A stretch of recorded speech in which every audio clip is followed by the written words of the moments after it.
every time them Seahawks say it and they go ahead and they win it, I'm going to say what Howard Cosell would say. You know what he said. What did he say? Here we go. Down goes Frazier. Down goes Frazier. Down goes Frazier. The Seahawks are 3-0. Name which NFL expert told you at the beginning of the season, right? You remember when the Seahawks, they had all the experts had the Seahawks at 21 or 24 and all these bad things about this Seahawks team because they didn't know what was going to happen with Mike Macdonald showing up with his new regime. Mike Macdonald, the youngest NFL head coach right now in the National Football League, where them Seahawks are 3-0. And who would have thought by the end of week 3, there would be 2 undefeated NFC teams, and those teams are the Vikings and the Seahawks. We ain't about to talk about the Vikings right now. We about to talk about them Seahawks. Yes, sir and ma'am. They got it done over there at Lumen Field. Oh, by the way, Lumen Field, if you were there, it was rocking. It was electric. It was the La Gente game. It is Hispanic Heritage Month, right? So they got the La Gente game, which translates to the people, and that was a celebration over there at Lumen Field, and it was rocking. Seahawks were, now, the Seahawks are 3-0, but we about to talk through some things, okay? But at the end of the day, the Seahawks are 3-0. I'm going to talk about the good, the bad, and the ugly. Let's go ahead and start out with the good outside of a 24-3 win. Geno Smith does it again. Here's why he was impressive. Now, don't be going to look at the box score and see that Geno Smith threw 2 interceptions and try to say, oh, he had a bad game. Don't be doing that. Don't do that because those interceptions, I don't think were on him. And if you watch the game, you know that. Offensive line, I'm going to get to you in a second. But Geno Smith, here's what I like about Geno Smith. Have you noticed that he is ready early? That first quarter was in the first quarter. It was phenomenal. I love the way Geno gets started. You can clearly see he is in command of this team. My man Frank, producer Frank, said something last week, and I was like, and he came out. He said, man, Geno Smith, one of the top quarterbacks in the league. He had him at the top 2. Is Geno Smith top 5? Is Geno Smith top 10? I'll tell you this. Is Geno Smith the best quarterback in the NFC West? Yes, sir. Yeah, and I would ask that question about the NFC quarterbacks competing against him. Like, who would you rather have this season right now, Geno Smith or Jalen Hurts? Right now, I'm going Geno. What about Dak? Geno. Right now, I'm just going Geno. Yeah, exactly. Look, you don't go out on a date with your woman, or you don't go out on a date with your man and then go to the club or go out to dinner and you see somebody else and you want to replace him. No. We married to Geno. Now we don't want any other quarterbacks. Right now it's Geno. What about those interceptions this game? Okay, we can get to the interceptions. But hold on. We'll get to the interceptions. But I'm still on the roll right now. Look, it's 3-0, baby. I'm excited about this. 3-0. Some people made fun of me. They made fun of me when I said, oh, G, you getting too excited about preseason. They said, G, you getting too excited about when they 1-0. G, you too excited about 2-0. They 3-0. No, there's some ugly stuff, and we're going to get to the ugly in a second. But this Seahawks defense, did you see them? Did you see the defense out there? Yeah, they didn't have a Tua, but it didn't matter. Let me tell you something. This Seahawks defense did something that the criminal justice system has not been able to do. Let me say that again. The Seahawks defense has been able to do something that the criminal justice system has not been able to do. You want to know what that is? Contain Tyreek Hill. You see him? You see no Tyreek today? You see no Waddle today? No. Yeah, their quarterbacks was cheeks. That's fine. But that's what they were supposed to do. This Mike Macdonald-led defense. Y'all remember what good defense used to be like, y'all? If you're a Seahawks fan, you know about that because you've arguably had the greatest defenses of all time going back to the LOB era.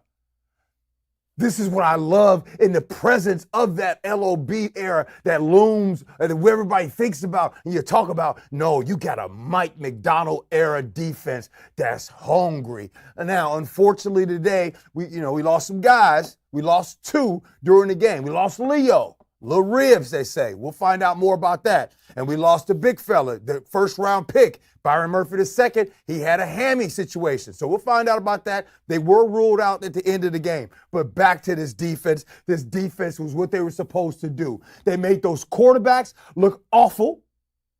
They stopped the run. They held them to 60-something yards rushing, because you know the game right there, right? Stop the run the ball. That's the recipe you see. Secondly, you can just tell, like, this Seahawks team, they're just, again, I know you guys want me to get to the ugly. I'm not going there yet. I'm going to get there. But this Seahawks team is fundamentally sound. They just do what they're supposed to do. Now, first quarter started off fantastic. Reminds me of that good date. The first quarter reminded me of a good date. You're sitting across from each other. Everything is great. And from the second quarter on until midway through the fourth quarter, you got up to give a hug to that date, and then you smelled the breath. The breath smelled like hot garbage. That's kind of what the game became. In the second and third quarter, I said, Seahawks didn't look good. They know they didn't look good. They put it on film and everything. There was too much third and longs. There was a point in time at the end, towards the end of the third quarter, I think both teams were 1 for 19 on third down conversions. And as for the Seahawks, it was way too many third and long situations. Why was that? Why was there too many third and long decisions? I'll tell you why. Because the run game really didn't heat up until the fourth quarter. That's why. And in the first half, the Seahawks only had 35 yards rushing, right? You got to be able to run the ball. You become one-dimensional when you can't run the ball. You become easier to contain when you can't run the ball. What happens when the Seahawks start running the ball? Boom, my man Charbonnet ends up with 91 yards rushing. The Seahawks rushed for 100 yards today. You see how the offense opened up? As soon as they were able to run the ball, beautiful. But again, yes, there was some ugliness. Offensive line, got to give it together. Through week 2, at that point, Charles Cross was the highest graded offensive lineman in the league. Now, I don't know if he's going to fare that well, because he gave up a sack today, had a penalty today, but he's human. Charles Cross has had a very good season, but man, we got to get that offensive line was. They tell you, an offensive line, by the way, I'm one of your biggest fans. I tell when you guys are doing well, but I'm going to keep it a buck now when you're struggling. In the offensive line, you were struggling a little bit today. But anyways, neither here or there. I want to make sure that we are celebrating a 3-0 Seahawks team.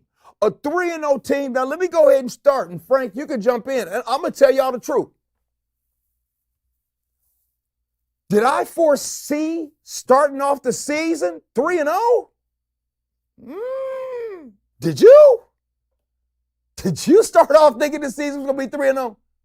Tell the truth. Put it in the chat. Now, come on now. I mean, I just thought it was just going to be tough. That Denver game coming to town, I know it's a rookie quarterback in Bo Nix, but I told you all before that Bo Nix and that Broncos team, I kind of like them. You saw what they just did to them Buccaneers. I like them.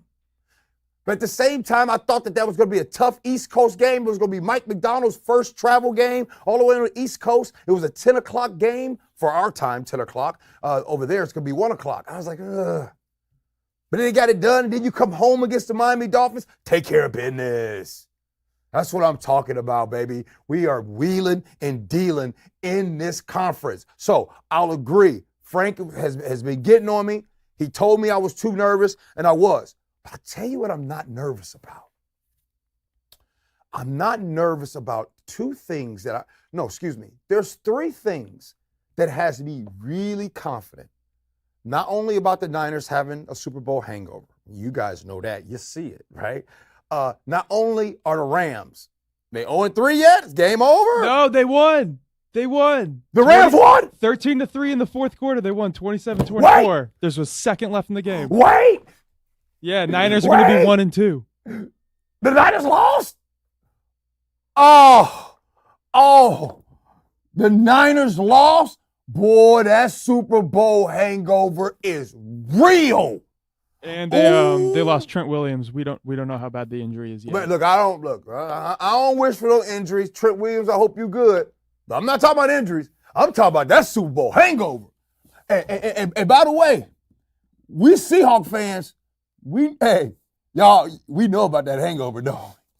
We know about that Super Bowl hangover. But the Niners lost, though. Well, and with that result, every other NFC West team has one win, and then we're 3-0. Every other team is 1-2 in the division.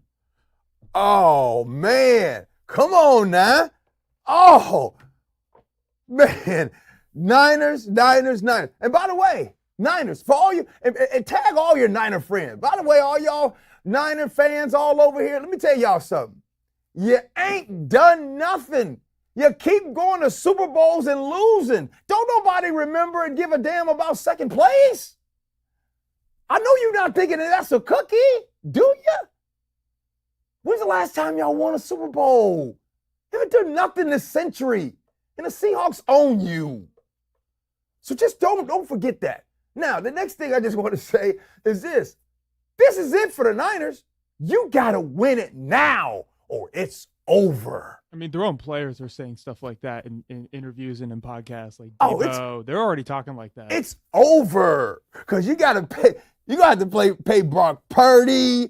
Everybody gonna be wanting to come. Trent Williams, Trent Williams. He gonna always sit out, want some more money all the time. Man, I did not know. I came on this podcast thinking that the Rams was gonna be 0-3, and you mean to tell me now? Hold on, Arizona Cardinals, y'all lost to them Detroit Lions? Come on, Arizona, what we doing now? Okay, before we talk about anything else, I wanna properly talk about this Seahawks team. I want to talk about any concerns. I want to talk about anything that you do like and love. I want to answer any questions. So please put in the chat. I can't see the chat right now. Frank, if there's any questions about good people that's in the chat, any of my folks there today. I'll fire them away. The problem is you picked such a distracting outfit. What you mean? Everyone loves the outfit. Oh, wait. That's what the comments are on y'all right now. Wait a minute. Y'all commenting on the fit? Hold on now. What are you talking about? Hold on. Who liked the fit? Yeah. Hey, Josiah. Hold on. Hey, Josiah, boy.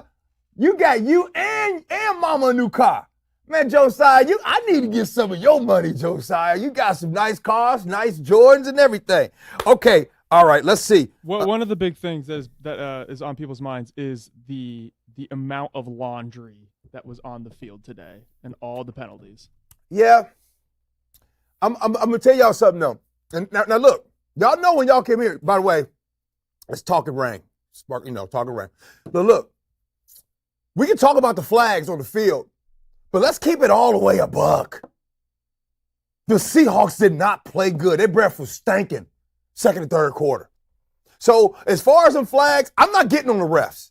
Seahawks got to clean that up. Now, come on now. Don't just put that all on the refs. Now, yeah, they was blowing the whistles, but we expect the Seahawks to play better. And that's really another thing that I'm excited about, that even though they didn't play well, even though their breath was stinking the second and third quarter, they still bent, but they didn't break. No pause. They didn't break.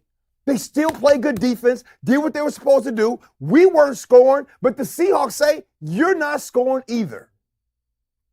So you got to love that.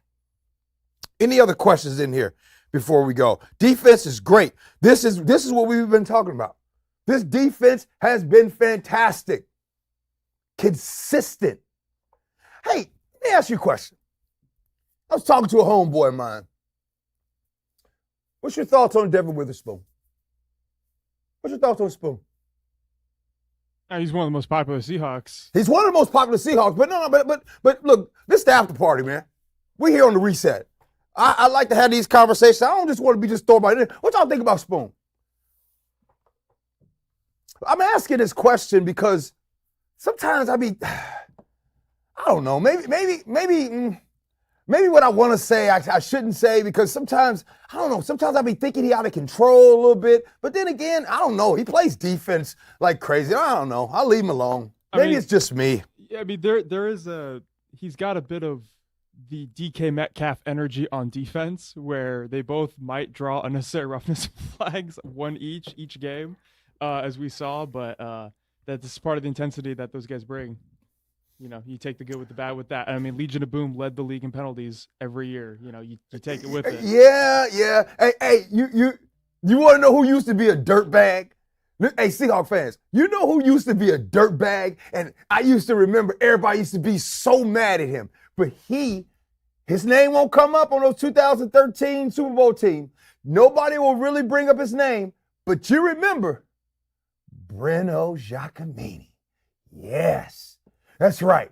That little dirt bag that you didn't like about Breno, Dirt Bag USA. Well, man, that dirt bag it rubbed off on the offensive line, baby, and they played a little bit of dirt bag ways too. So sometimes you need that dog. Hey, football ain't a nice sport. So I just wanted to ask you. Like I said, we had a conversation about this, and so I just didn't know. I just didn't know where it was going with that. With the Seahawks right now, 3-0, with an opportunity to get ready to travel for Monday Night Football against the Detroit Lions. The Detroit Lions are a team that, okay, we gonna see Detroit Lions. We are worthy of some prime time. Let's go. Yes. Okay, here's another question. First of all, Charbonnet. Get you some Charbonnet, baby. Because, hey, Chardonnay did his thing right there. Oh, Charbonnet, it's all the same. It all feels good when they do what they're supposed to do. 91 yards rushing, 2 TDs. He looked good. I mean, he looked good in the fourth quarter. And he looked good early on. But like I said, the team didn't play well second and third quarter. Now, I want to ask this question. I'm going to ask it in a way that only G. Scott can answer it. Ask it. What's going on with Kenny McIntosh, y'all? I mean, they gave him 3 carries today at the very end. I mean, can we see him? Can we see some carries out there? What did he do? You know what I'm talking about? Like, what did he do? Like, look, I know you listen to me and you can't disagree. Can we get Kenny McIntosh some carries? At least let's see what he can do. I'm tired. This is the second coaching staff that's been keeping him a secret. This is the second coaching staff that's just been holding him back and just letting him, man, we want to see Kenny. He didn't do nothing, did he?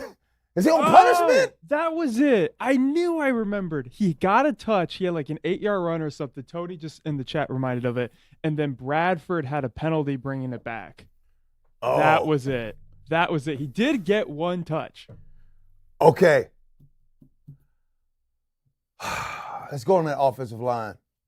What are we going to do with Bradford, y'all? By the way, I love Bradford. Love him. Personally.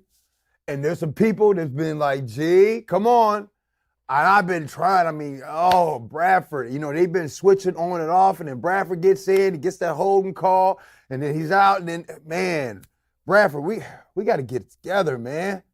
I love that dude. I love what he's about, but, man, come on, man. Bradford, we're going to get you to play better. The offensive line just, they didn't have a great game today, but I don't want to. So the one thing I don't like to do, I don't like to always put it on the offensive line. That is low-hanging fruit. We've talked about this. It's easy to talk about the offensive line and the referees. We just cannot do that. Here's the tough part with the Bradford versus Haynes debate, because when Christian Haynes is out there, he's the second best running offensive lineman to get for the run on our team behind Cross. Okay. When it's a pass play, he's by far the worst. He has like a 25 PFF grade. Haynes is a little more in the middle in both respects. He's stronger in the run, not as strong as Haynes, but he's much better in the pass. And so I think the Seahawks keep finding themselves stuck in between a rock and a hard place, because when you put Haynes out there, it's very obvious what the Seahawks are going to do, where there's a little more disguise with Bradford, but Bradford's made a lot of mistakes. And Haynes is younger and he's still developing. Well, I think the jury's spoken. I think y'all spoken out here on the stream. Y'all ain't gonna stir me wrong. Y'all ain't gonna lie. Christian Haynes, your number. Call him up. Reminds me of the dating world. Sometimes you gotta somebody gotta delete some of them numbers. And you just gotta call Christian Haynes right now. Christian Haynes might be the mainstay for the guard position. Absolutely the guard position. All right, man, the Lumen Field was rocking, but I couldn't wait to get to you guys. I couldn't wait to talk about this 3-0, baby. You know how damn excited I am. 3-0. You told me your Niner friends, they struggling. And you want to know why the Seahawks are 3-0? You want to know why? Because we don't have Jerry Jones in charge of the Seahawks scouting department. You heard what I said?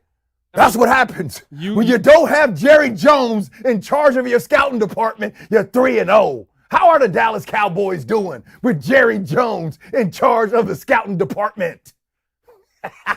I mean, you love the run. Here's what the Cowboys did today. Rico Dowdle, 8 for 32. Ezekiel Elliott, 3 for 6. Deuce Vaughn, 2 for 5. So Sam, Dallas Cowboys, what's going on? You know, look, as you guys know, we have Mebane on this show all the time. Brandon Mebane is somebody, that's my brother. I've learned so much football from Mebane. He told me what was going to happen. He told me this year was going to happen. Gee, watch the teams that can run the football. Watch the teams that can run the football. You run the football and you stop the run. Wait, did you catch the Jerry Jones video this morning? The Jerry Jones video? From JB Fox?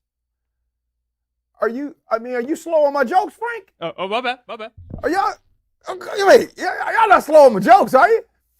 Come on now. You know I'm good with that. Okay, hey, before we go to the Seahawks, let's go ahead and go around. I want to talk about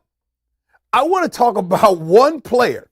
This one player this season, he is the only NFL player this season to throw for 300 yards and 3 TDs in a single game this season. And guess who that is?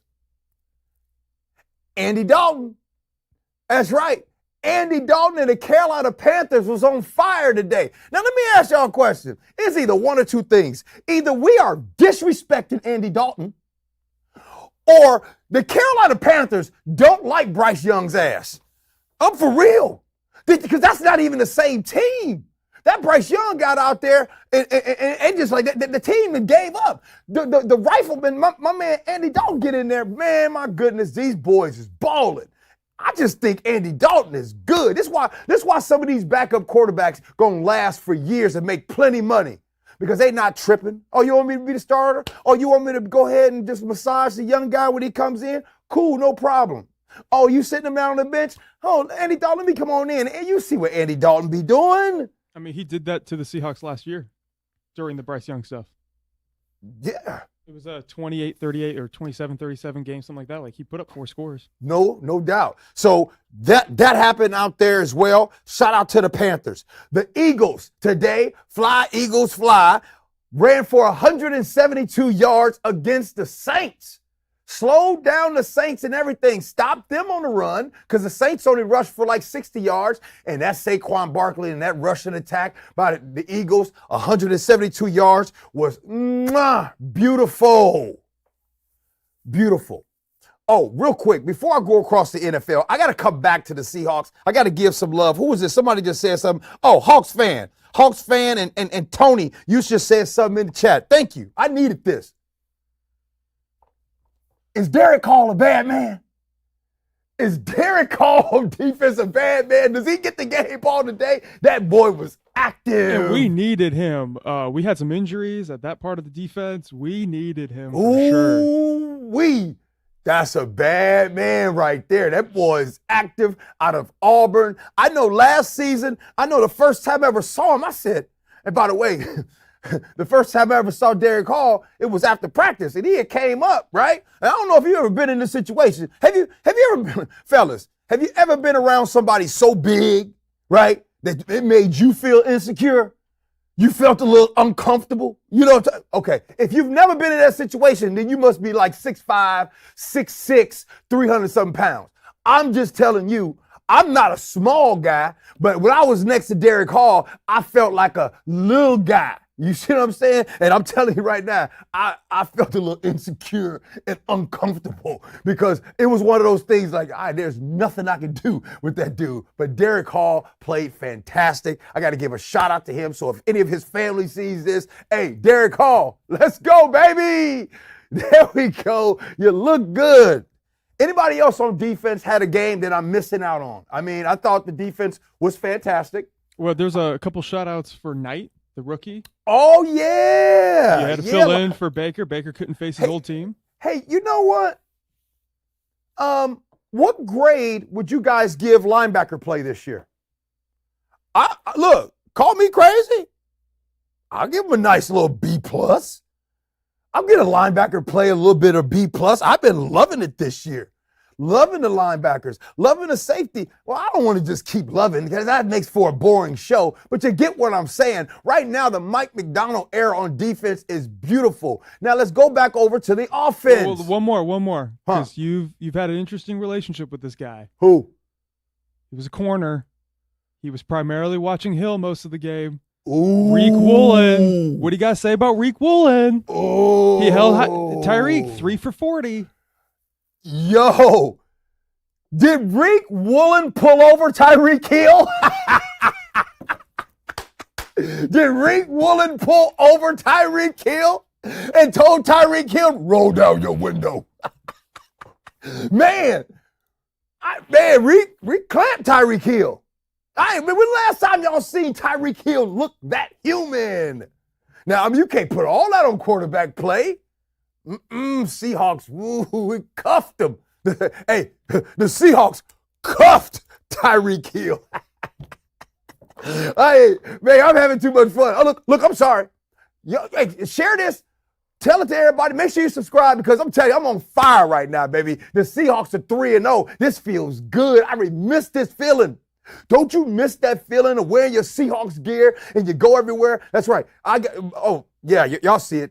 I got to wear the stuff that nobody's got yet. You know what I mean? I'm going to wear that kind of stuff. And man, I was coming through the airport. I was on the way from the airport. I was in Columbus, Ohio, right? I was in Columbus, Ohio, coming through the airport. I'm running through to catch my flight like OJ. Hold on. I might have aged myself. Some of y'all might get that. Some of you don't. Anyways, I'm rolling through the airport, running like OJ. Caught the flight in Columbus early this morning. Got to the Seahawks Stadium for rehearsals, and I've been up since 3:30 East Coast time. So that's 12:30, right? That's 12:30 Seattle time, and I'm high on life. I'm high on the Seahawks being 3-0, baby. I'm high. People say, oh, go Hawks, go Hawks. Yeah, say it. Say it. This is the team right here. And you know what I love? And here's the thing. In Lumen Field, there's something happens. One thing I have learned about we fans, me, you, your mom and them, everybody. Here's the thing about Seahawks fans. We love hard, and we'll probably break up with you quick. What do I mean by that? If you playing bad football, we Seahawks fans, we ain't happy. Because we got a standard. We've been used to stuff. So we're not mad at you if players see this or if family members see this. We're not really necessarily mad. We just have a standard. But when you playing right and you're undefeated like you are, you ain't gonna get a more loyal fan base than this. This is the fan base that you're going to get throughout, baby. We're going to be loyal to the soil. And that's what I'm excited about. All right. One more thing on the offense. Here's what I love about the offense this season. Number one, DK Metcalf is the best wide receiver in the league. He is Superman. He is every superpower in one. Did you see the way he broke away from them safeties? Did y'all see that? Like, you know, they get paid too. Some of them safeties on that Miami Dolphins team are not going to be able to go back home. They are not going to be able to go back to the barbershop because somebody going to say, yeah, man, everything's cool, man, but you see how DK left you? DK left them dudes like crazy. They left him like men leave J-Lo. This is his 7th touchdown of 50 yards or more, and he's got 2 this year.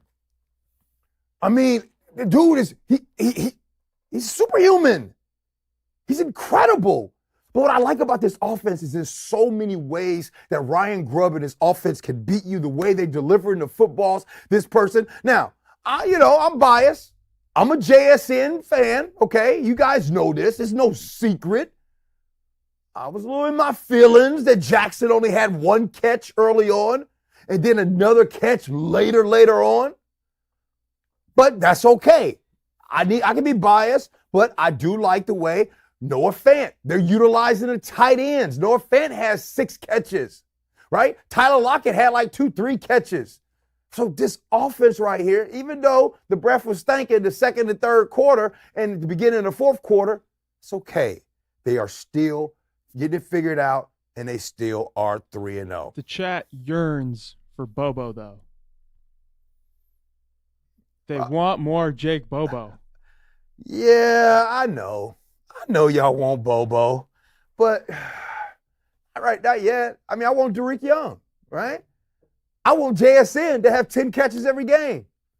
Oh, I love what Hawks fan just wrote. What did Hawks fans say? Because I love the commentating crew in the game, but they were butchering JSN's name in Jigba the whole broadcast. Was they butchering his name? Oh, it was yo? bad. It was bad. It was like, this is a year 2 guy. Come on, from Ohio State. Like, come on, guys. Oh yeah. Kevin Hart. Now I tell you, it's Kevin Harlan. I love Kevin Harlan. I tell you what, I'm gonna tell y'all what I said. If I would have been, and y'all look, y'all know I get going, I get hype. I butcher some stuff up too. If I would have been doing this broadcast and I would have had to say Mike McDonald and Mike McDaniel, come on, man. You already know I've been messing them damn names. Yeah, but you get a layup with Grubb. Yeah, man. So look here. Let's get to it. Let's go around the league right now. And I got a question for you. Come on now. Get the chat. I hope y'all got a little something to sip on and have fun. It's a celebration. You know what I'm saying? Let me ask y'all a question. Pittsburgh Steelers are 3-0 right now. If you are the GM, if you are the head coach, Mike Tomlin, what do? Do you keep riding with Justin Fields? Or do you go to team no sleep? What you gonna do? Help me. Put it in the chat. Is Russell Wilson getting his spot back?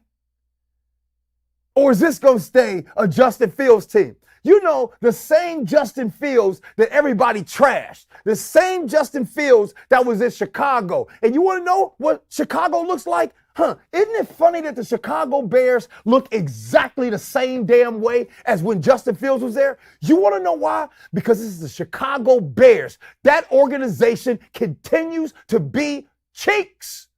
And they're cheeks. Let me tell you why.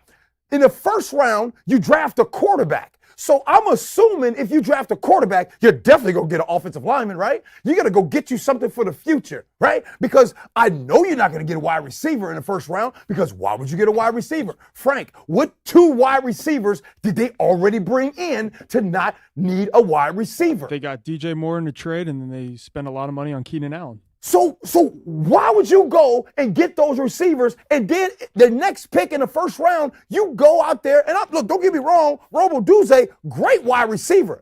This is nothing on Romo Duze. This is on the Chicago Bears continue to be cheeks.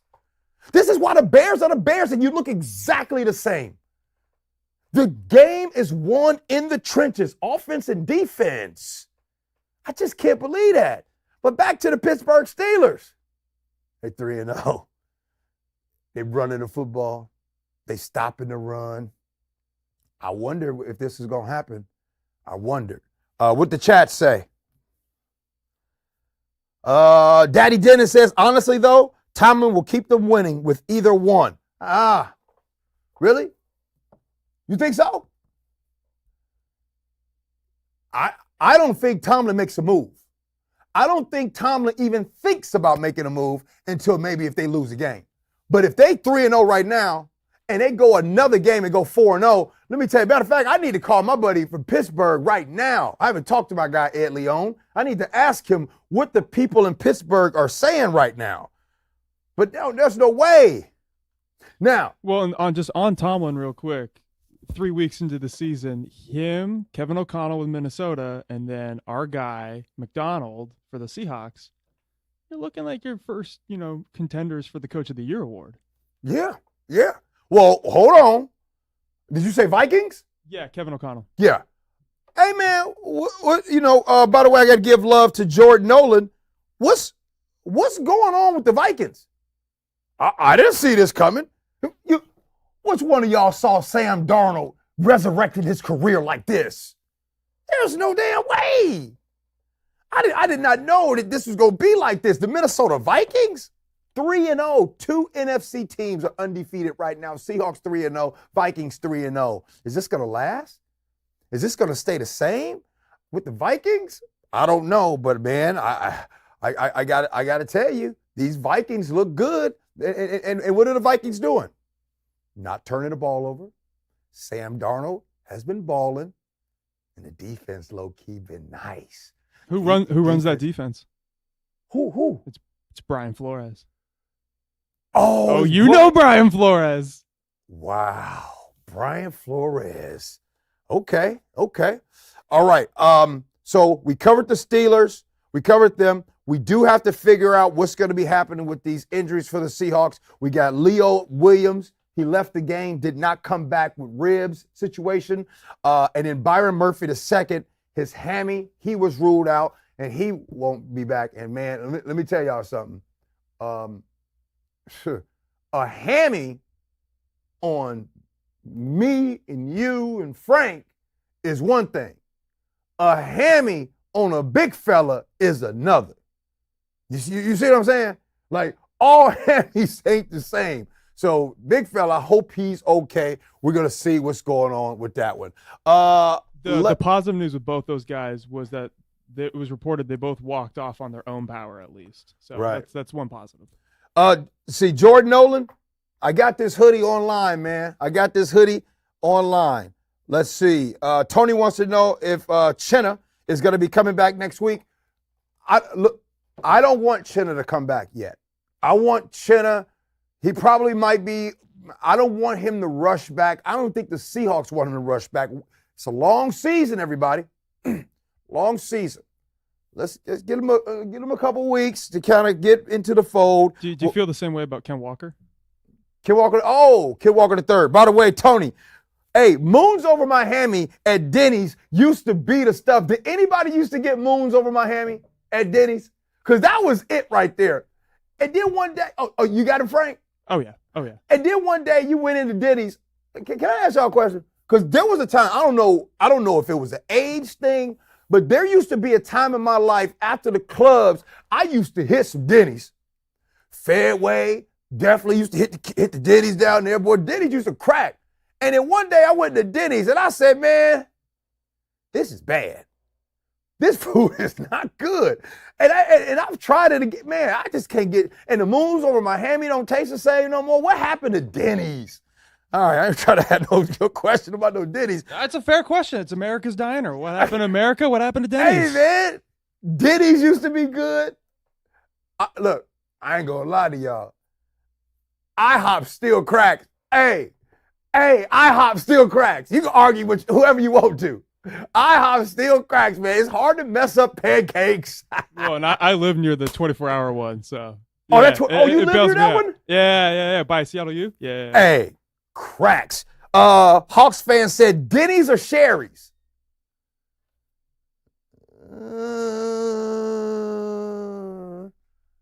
Denny's? I ain't really rock with Sherry's. Y'all rock with Sherry's? I ain't really rock with Sherry's. I was on some Denny's. Oh, P. Jeezy said P. Jeezy, you taking us back, P. Jeezy. The Denny's by the Cafe Arizona. Oh, yes. Oh, hey, some of y'all youngsters, Cat Stokes, you don't know nothing about the Cafe Arizona. There's a Cafe Arizona in the Fair Wheezy used to go down. It was incredible right there off of Pack Highway. Oh, it was some fun time. All right, I don't want to reminisce about Cafe Arizona or HD Hotspurs or any of these places that some of you guys might have been conceived after these clubs. So I don't want to hurt nobody's feelings. But I'm just saying. All right, let's get to it. We want to go over to some more football right now. Is there anything that's on your mind, Frank? I saw a little bit on Rashawn Jenkins. You know, we've talked a lot about Julian Love, the prosecutor. He had another great game. There was even some comments earlier in the stream that Defensive Player of the Year early votes. Yeah. But you know, let's give Jenkins some love too. Like he's been a stalwart. Rashawn Jenkins. Hey, B-Bane told me. B-Bane played with Rashawn Jenkins when he was with the Chargers before he went over to who's he come from, Jacksonville. I like Rashawn. No, love Rashawn Jenkins. But I got a question. I got one for you, Frank, and I got one for you, the listeners. And we also messed up on the breakfast thing. Hawks fan brought up a Waffle House. Yeah, we gotta talk about Waffle House. Whoa! What? Okay, y'all. Look, I'm gonna tell y'all something about Waffle House. Okay, I'm gonna say what people don't want to say. Waffle House nasty, man. How dare you? It's dirty. No, I'm okay. There's some of you all are okay eating at a dirty establishment. Because sometimes, don't get me wrong, sometimes dirty establishments be having good food. And I've been to Waffle Houses all over, down in the South. I have. I really have. But I don't know. I think when we are in our 20s, I'm going to say it. When we're in our 20s, we drink whatever. You know what I mean? Like, we don't have a preference as long as it's either free or cheap. So we get so far gone that our eating choices are just terrible, right? Like, what we want to eat in our 20s is just trash. And so did I like it back then? Sure. But, man, come on now. I'm a grown-ass man. I can't go to no Waffle House. That's some bad, I don't know. And look, I know it's legal. You know what I'm talking about. And I've never partaken in the greenery. So therefore, man, y'all might eat it up. But, you know, I'll take Jack in the Box over to Waffle House. Waffle House don't really, just Jack in the Box. By the way, you know what I used to get? I used to lead a club, Frank. Back in the day, I used to get 2 Jumbo Jacks with cheese. They was 99 cents. Oh, yeah. Yeah, but you get some with tacos, 2 too. tacos. Yeah, there it is. There it is. Oh. If I ate 2 Jumbo Jacks with cheese and 2 tacos right now, I'd be 500 pounds. I can't eat that no more. But, boy, it used to be good. All right. Oh, somebody, no, don't be hating on Jack in the Box. Don't hate on it. All right. A couple more topics that we got to get to. We got to get to these topics. Don't y'all leave. Here's one that's real serious. And I want you to answer this honest, okay? And I want to talk through this. The Seahawks are 3-0. The Seahawks have beat the Denver Broncos, they've beat the New England Patriots, and they've beat the Miami Dolphins. That Miami Dolphins team that we saw today, that wasn't a good team. Not today. That wasn't their day. Maybe the defense could have done it. The Broncos, when they came to town, and the Patriots. I want to ask you guys something. Are the Seahawks that good? Or are the 3 teams that they beat that bad? I'm going to go right off this chat, and I want to get some of your answers. I'm going to say it again, and Frank, if you want to answer first, I'm going to ask it. Simple. Are the Seahawks that good? Or are the 3 teams that they beat that bad? Frank? Yeah, I'll kick this off while we wait for some responses. I mean, I'll kind of cheat and say I think it's a mix of almost a 50-50 split because I think the Seahawks have looked really good. Any thoughts of me being them as a playoff team have been cemented. Now they're contending for the division title. The thing is, I keep thinking they can look better, particularly on offense, than what I've seen, even though we're only 3 weeks in. I still feel like this is a Seahawks team that could be top 10 in offense and top 10 in defense. The Seahawks team that can have 300 pass yards and 150 rush yards. And there's been a lot of like, well, this isn't working, so we're going to do this. This isn't working, we're going to do this. I love that flexibility.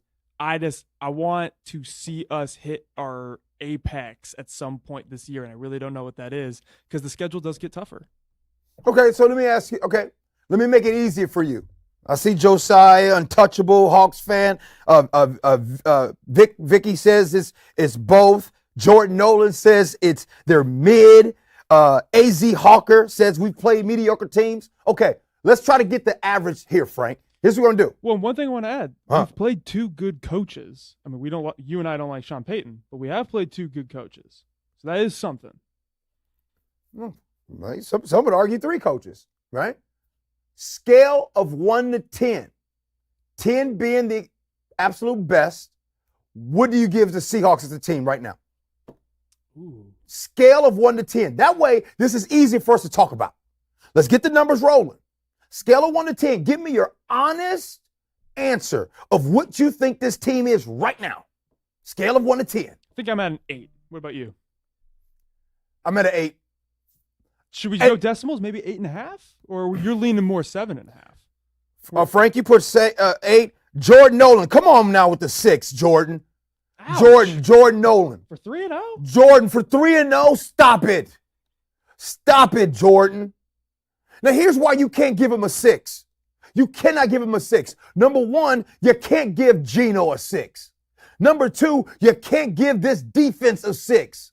Number 3, you can't give the fact that they held and put Tyreek Hill in handcuffs, something the criminal justice system has never been able to do. This defense put the handcuffs on Tyreek Hill. You can't give him a 6. Now, Jordan Nolan, I'm just kidding with you. You can have your own opinion, but I'm just trying to argue why they can't be a 6. 8.5. I think I'm with y'all. I think I'm gonna go up. I'm gonna go up to 8.5 because is DK Metcalf the best receiver in the league? Yes. Is Geno Smith arguably top 5 in the league? Yes. Rick Woolen, this secondary with them safeties? With Jenkins and Julian Love, the prosecutor? This defense? Is this defense? Would you say that this defense is it top 10 in the league? Oh, yeah. I think we're what I'm saying? I think we're going to be trying to contend for a top 5. Okay, Jordan Nolan said, I respect that. Okay, Jordan. That was good. Okay. He respects that. So a lot of you guys are honest. I like rocking with y'all. I didn't get that one of you guys typed a 10 or 20. See, this is what I'm talking about. This is good conversation that we can have. Oh, I like this. No doubt. Let's see. 2 safeties, interceptions, OT win, dominant win. I give this team a 7 with the chance to be a 10 every game. We almost had a third safety, and of course that led to the first tipped pick of the 2 tipped interceptions. Daddy Dennis, how you gonna go 12, bruh? You can't do that, Daddy Dennis. No, you always set your own rules, man. Come on. All right. Now it's time. I'm glad Kat Stokes is here. Kat, love that you're here because you know what time it is, y'all. It is time for Respect the Fit, Next to Fit. And right now, by the way, I got a bone to pick with the Seahawks social media. They did not give Lakin Tomlinson, they didn't show him at all. Somebody got mad. Somebody also heard me talking about him, and they came with it this week. And let me see if y'all guess who it is. I talked about him bad last week. This week, this person came with it on Respect the Fit or Next to Fit. All right. Who we got first? All right, ready to kick it off? Here we go. Our guy, Kobe Bryant. Kobe Bryant, he came with a decent look. You know what I'm saying? He looked like he getting ready to go pick somebody up, go pull up somewhere, watch Monday Night Football at one of the local bars. Clean look. You know what I'm saying? I respect the fit. I respect the fit there. Nice, simple, to the point. You know what I mean? You wearing that. Looks good right there with the shorts. Okay with it? Yeah. I give him that. Oh, man. Brandon Myers hit him with the necks. Come on. It's a clean look. Oh, P. Jeezy said necks. Okay. A lot of necks to fit. Frank, what'd you give it? Yeah, I'm going to pass on that one. But we do have a lot of competition this week, so we have to be stingy. Okay. Who you got? All right, repping this one. Not the best quality of photo, but we got to do it for the Sonics. It's an old school, like, alternate That's jersey. Mike. That's Mike Morris. You know what? Well, I apologize. We don't that jersey, that Gary Payton jersey, actually comes in better than what it looks like on here. I don't want to be disrespectful to Mike Morris. Mike Morris, I respect the fit because you came into Seattle and you knew how much folks love the Sonics. The fact that you're not from here, you're from Florida, you played football at the University of Michigan, that means you've been talking to people in this town and you wore the Gary Payton jersey. You're probably about 23 years old, 24 years old, so you weren't really born when it was about the GP type stuff. You weren't born in 1996 when they played against the Bulls in the NBA Finals. You weren't born when it was the glove to Rain Man. The fact that you wore it, respect the fit. Respect the fit. What do you got there? All right, next one. We're going to do the prosecutor. It's our guy, Julian Love. You know, he looks like he getting ready to go pick up the kids. You know, I know Cat Stokes probably like this one. He just look like he getting ready to go pick up the kids from daycare. You know what I mean? He don't look like he about to go on the football field. He don't look like he the prosecutor on the football field. So I'm going to go ahead and next to fit, I want to see more out of the prosecutor. He needs to know that we look at him a little bit different next to fit. What you think about that, Fit? PGZ says he respects the fit. I love it. I think this one's great. This is like, it's got your fall vibes, but you're still rocking some shorts. I think the white shoes are clean. I think Julian Love's got some style. A lot of solid fits come in. Yeah. Cat Stokes says, he looked like me, got the matching fit with his son. Okay, a lot of y'all respect the fit. Okay, what else is there? Oh, yeah, Cat Easter card pick. All right, what we got next? Star of the offense. Ooh-wee. Look at them headphones. Absolutely respect the fit. By the way, look, y'all, you know you got money when you can match your headphones with your fits. Because I noticed DK been doing that lately. With the LV jacket, now, by the way, that LV jacket right there, oh, that's a spendy one right there. He looks good right there. I'm going to go ahead and respect the fit. That, whoo, that's fire. That's fire right there. All right, let's do one more. Trey Brown. Oh, Trey, respect the fit. That's a good fit right there. All black to the watch. All black, popped it like he popped it with the bling. Yes. Ooh, that's a fire fit. Yeah, I like that one. Okay. What else we got here? Oh, it's our guy Murphy, who we'll see how he does with his injury. But here's Murphy. What's up? Okay. Oh, you know, big fella rocking the fit.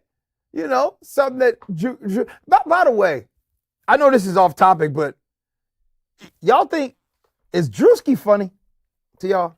I'm just asking. This is off topic. Is Drewski funny, Frank? Yes. Is he? Yeah.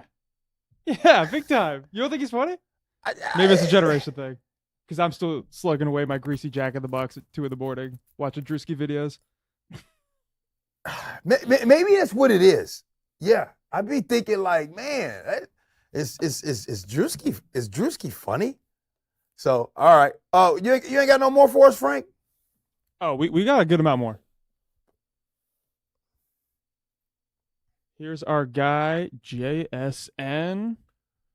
Man, I got to do a better job with the photo. Oh, look, JSN. Come on now. That's it. That's it right there. That's the fit. Respect the fit. Because Jackson, you didn't come with it last game. And I had to say it. I had to let everybody know that it wasn't good. It was not good last game. So, oh, yes, I like that. What you think, Frank? Yeah, that's an interesting one. Kind of definitely like a biker vibe for sure.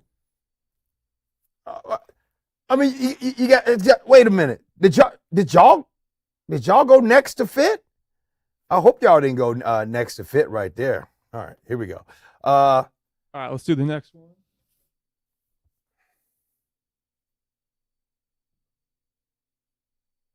Bobo. Bobo. Rocking the navy blues. Hey, respect the fit, man. Are you struggling with his neck? That there's just nothing going on there? Yes, I'm struggling with the neck. Matter of fact, okay. I'm gonna get a little technical here, fellas. And I wonder if ladies know this, but you guys, the t-shirt right here, it looks like, you know what I'm saying? Like, you know, sometimes the collar can get come down a little bit, you know? Like he's worn it a few times. It don't look like it's snug around the top. So the neck kind of but he looks like a J. Crew type model, right? He looks good. I'm being technical. The belt, it pops. But man, I just wish Bobo would have had a little something around the neck to make that thing pop. But that's just me. You know, I know some of y'all like, geez, you don't wear all that jewelry. Okay, fine. But he couldn't get a little something? He couldn't get a little something on that little jewelry? Frank, did you like the fit? It's okay. It's something I would wear to work. I mean, I didn't give him Sears model. I gave him, you know, I gave him J. Crew. A little bit better than Men's Warehouse, even though Men's Wear. How about K&G? How many of y'all shop at K&G? Don't lie. Hey, I used to shop at K&G. Come on, hey, I ain't gonna trip. K&G used to come through for me. Shout out to K&G over there in South Center. They got a K&G down in Tacoma. Man, South Center K&G was good to me. Used to have me dressing up a little bit. There it is. Okay. Frank, we got a couple things that we need to. No, we're not done yet. We got a favorite. Hey, look at that one. You knew you dressed good today. Come on, now what y'all think? Respect the fit or next to fit? I think all night people have been respecting this fit. Yes. Let's take a look at it live. Oh, it looks so cool. Yes. Come on, I had to come with it a little bit. Ooh-wee. Man, you know, here's what Gino wore. You know, a little bit of rolling out of bed. Not quite the week 2 fit that he had. Yeah, you know. I mean, do you like the bag? You're more on the bag. Yeah, no, I don't. I don't like the bag. Nah, not really. Not really on the bag. And then let's give just a quick shout out to some different type of looks. We're going trucker here. I like it with the hair. Brady shout Russell. That out. You know, the button down, the jeans. Hey, but you know what though? Let me tell you something. I'm gonna say something that could be unpopular. I think that the better looking you are, or the better hair that you have, the more you can get away with stuff like that. Brady Russell. Long hair, don't care, look good. Some folks, look, I ain't gonna lie, I gotta dress up a little bit. You know what I'm saying? A lot of y'all some good looking folks out there. Y'all can just wear with anything. Some of y'all can just wear some jeans and a t-shirt and look good. I can't do that. I gotta have some pop, bam, some flavor. I think you might have won this week though. Who impressed you from the Seahawks side? You said who? I think you might have won this week. Oh man, y'all think I might have won it this week? Hey, come on now. We can be doing it. But hey, look, the blue collar look but the trucker hats. This Seahawk hat right here, I don't know if you can see it. That's a trucker hat, baby. It's all black too. Mm-hmm. Can you see it? Yeah, all black. So, okay. By the way, Daddy Dennis, they didn't show Lakin. This is, and by the way, just so you guys know, we had Lakin Tomlinson's stylist actually tweeting our stuff out because he won week 2. They shouldn't have did that. Lakin Tomlinson should have been shown. I need to vote. So who's the winner this week? Respect the fit next to fit. I mean, for me, if it's not you, I really like Julian Love's fit. That's how different we are on this. Oh, hell no. That's how different we are on this. I think I got some of the chat on my side on that one. Nah. Pull it back up. Nah. What do y'all want to talk about? Before we go, do y'all want to talk about Seattle pizza, the best pizza in all of Washington? Or do you want to talk about, they came out with a report saying the Seattle drivers are the worst. No, that wasn't a report. That was our guy, Chenault. Oh, that's right. He went on social media and said, hey, just shout out, by the way, Seattle's got the worst drivers in the country. That's right. LaVisca Chenault Jr. got on his story and he took a picture driving in Seattle. And he said that Seattle has the worst drivers. Do you guys second that? I'll tell you.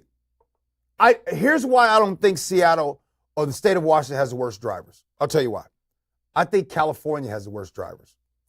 And y'all go to California and y'all be bragging about, oh, they go 80, 85 all the time. That's low. That's not even speeding in California.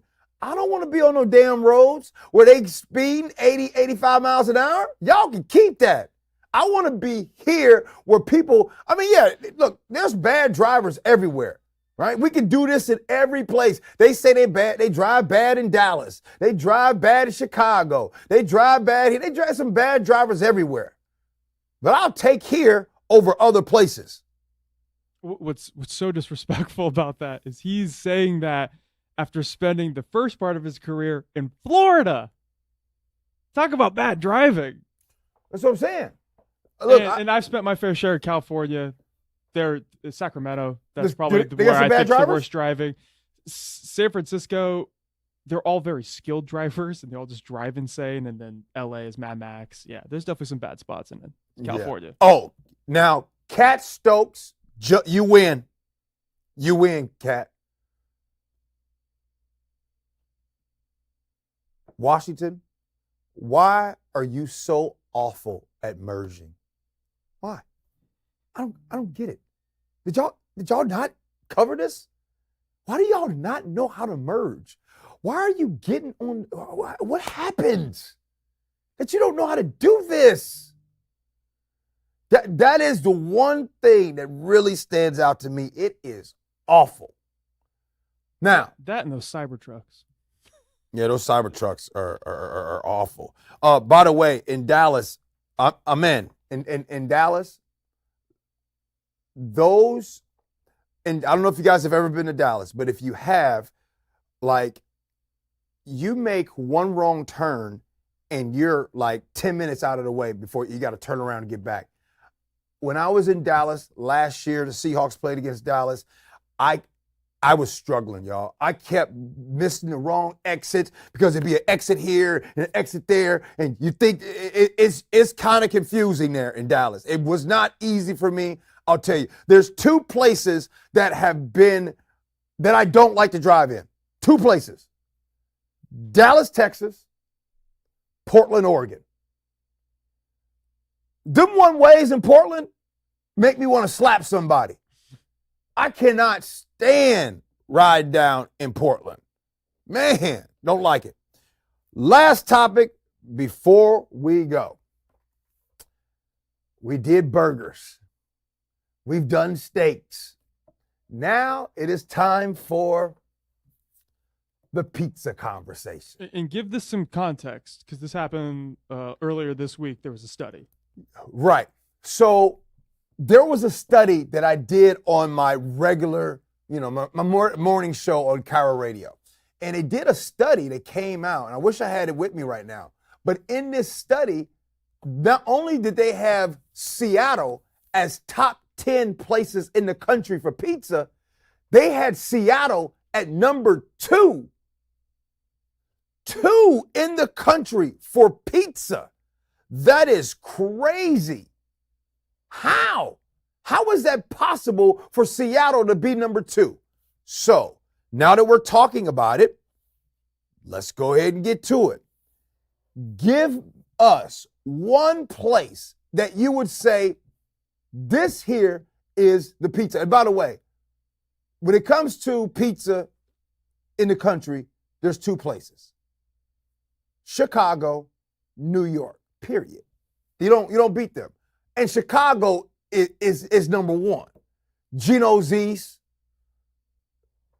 Come on now. We do this all day. Is that pizza over there? Or yes. Is it a casserole?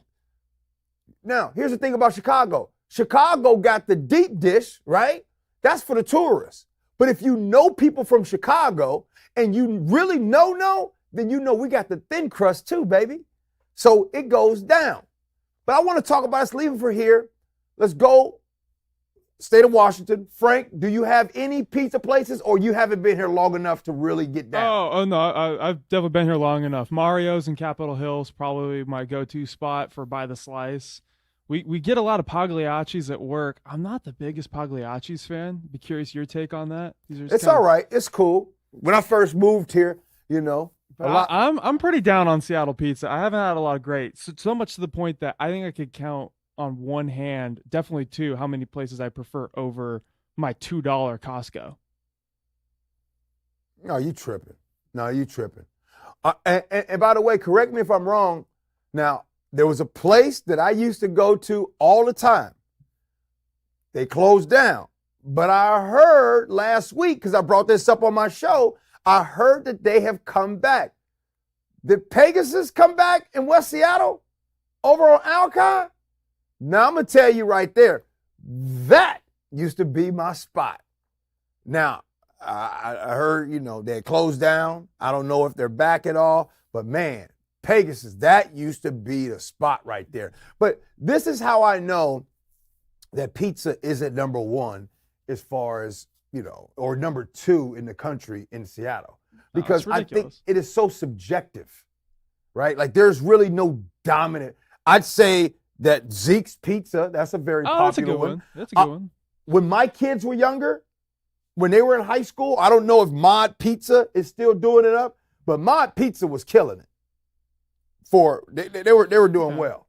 Now, I tell you what I used to like too, Round Table Pizza. Hey, Round do you even Table. have that up here? No, not Round Table. Godfather's Pizza. There it is. So anyway, Mario's Capitol Hill. That's a good one. That's a good one. Well, I mean, it's a fun one because that's where all the clubs are. So that when it stays open late, you get slice, at like 3 in the morning. It's great. Hey, you guys know Frank lives in Cap Hill. How you like living over there? I love it. You're a hater on Cap Hill. Cap Hill's great. It's got a nice energy.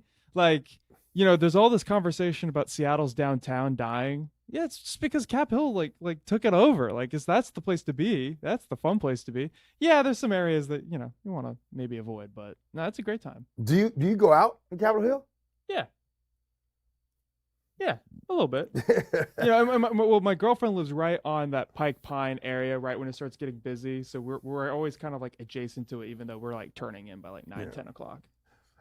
Before we go, and I want to say something that Daniel Voss Hedrick said.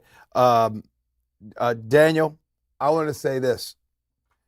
When I was growing up in the 80s, and I got to bring this up because like back in the day, there wasn't all this to-go orders and stuff like that. When you went to places, you ate at the establishment, right? That was a big deal. Like when you went to McDonald's, you ate in McDonald's. Sure, people did the drive-through, but you went to McDonald's. And some of you guys went and played in a little fun area in McDonald's when you were younger.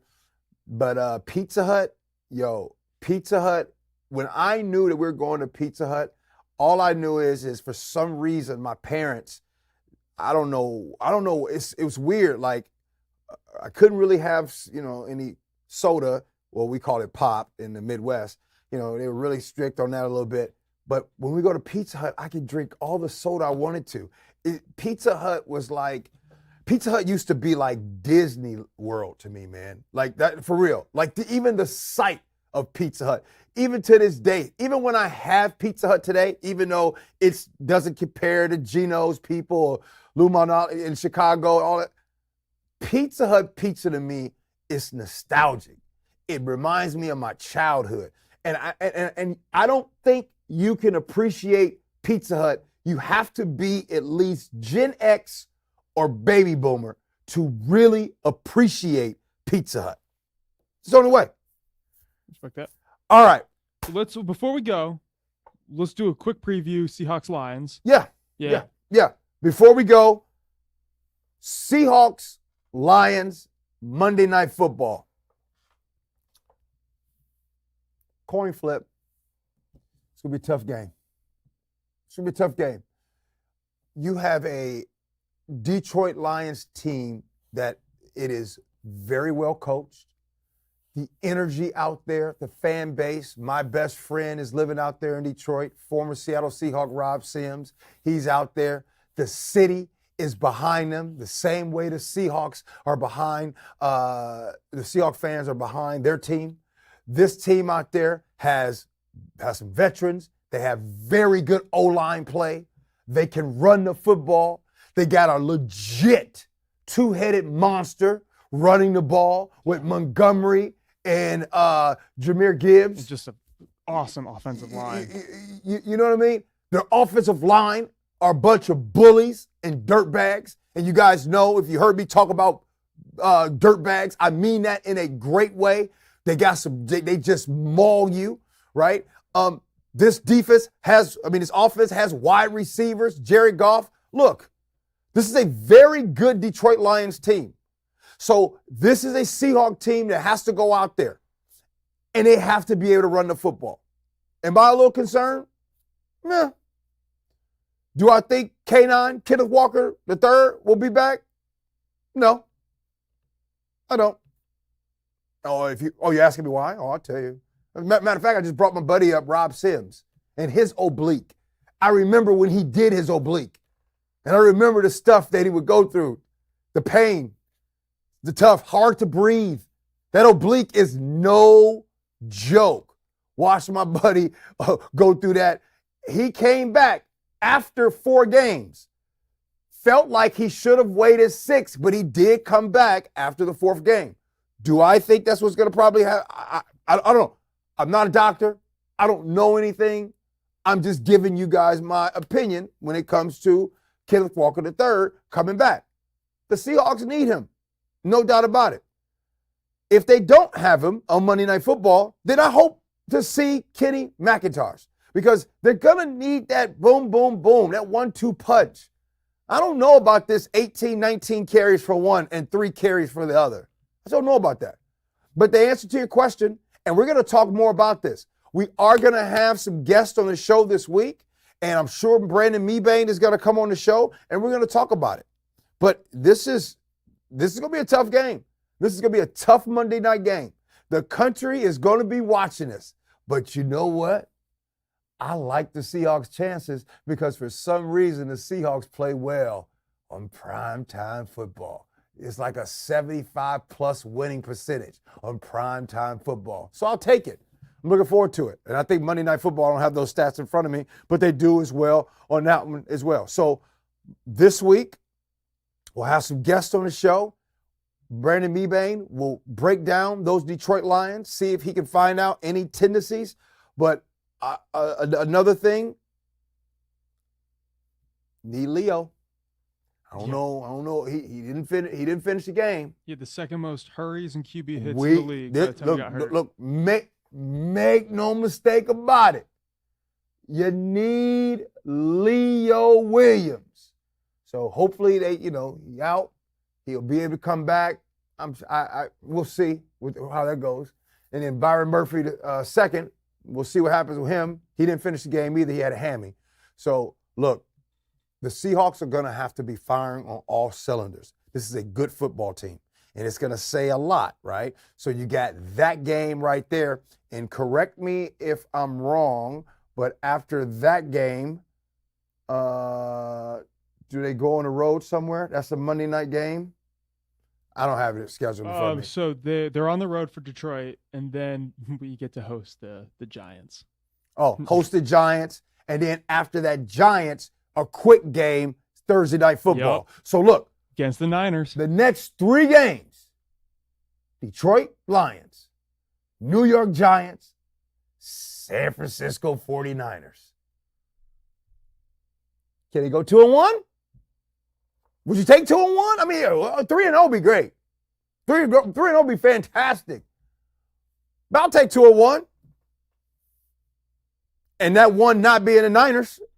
Can't do that. We got to get the division. You got to get the division. I think the division this season is going to be 10-plus games. Matter of fact, I don't know. Yeah, 10-plus games is going to be the division. So, anyways, look, it's time for me to head home. It's time for me to go get me some sleep. I ain't been home in a long time. My watch is almost dead. It's 5:30. I want to get home. We got a Sunday night game. Matter of fact, I don't even know. Who's playing a Sunday night game? I think it's Chiefs and Falcons. Ooh, okay. All right. Hey, look, I want to just give a shout out real quick to all of my regulars that you guys show up. Let me tell you something. It means the world for me that you guys show up, right? We're getting started with this thing, this new podcast. It has been fun.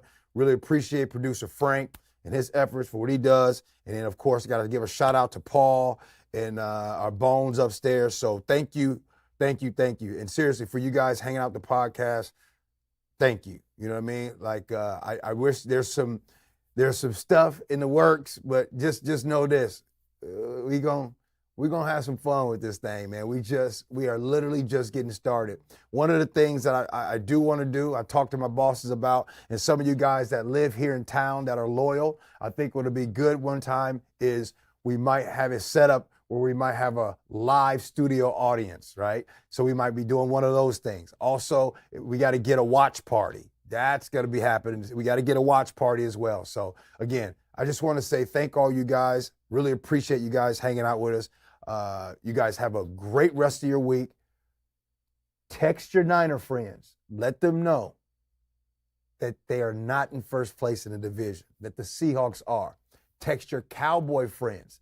Ask them if they really want Jerry Jones handling their scouting department. Ask those questions. I got to go, y'all. Appreciate y'all for rocking with me. Love you for that. And as always, be kind.